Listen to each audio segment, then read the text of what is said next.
nagawa ko pa kadto sa bukid yung batong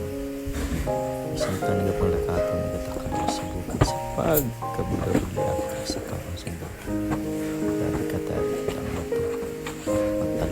matalong pa sa unto ko sa ang galibit-libit sa mga kawan nalilang yung kaugaling stress na ako isa nabala yung bato sa kaon sakit sa mga ginantos ko para makakapagpasok ko sa mataas na lagyan kita nyo araw lubuang